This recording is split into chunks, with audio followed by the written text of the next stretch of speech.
Possessed by the Djinn, A True Horror from Balochistan, Part 2. After I finally recovered from that paralyzing state, I told others what I'd experienced, and strangely enough, a few people in the village had similar encounters that very same day.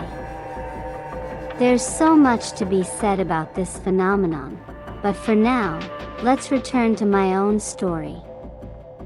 When my mother was young, she experienced several seizure-like episodes, which my grandmother insisted were signs of Djinn possession.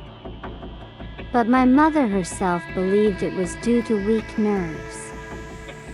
At the time, my grandmother took her to the local imam of the city, who treated her using a tawiz, a kind of protective amulet similar to a harz, and afterward, she didn't suffer from it again.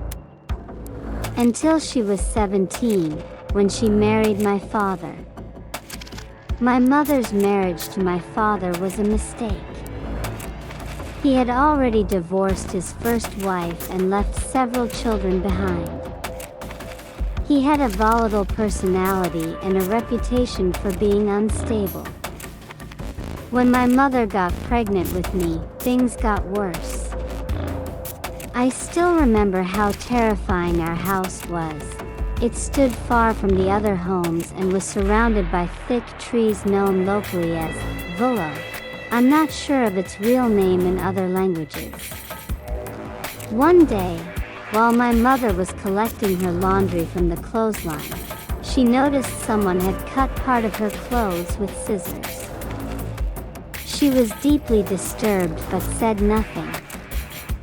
Around that same time, a female relative of my father's first wife, who was both her servant and loyal supporter, started showing up near our house under the excuse of looking for her missing sheep. But my mother saw her wandering nearby several times, suspiciously. Side note, although people blamed the first wife for the failed marriage, it was my father who was truly to blame. He had no mercy even for his cousin wife and their children, and just threw them away. To be continued.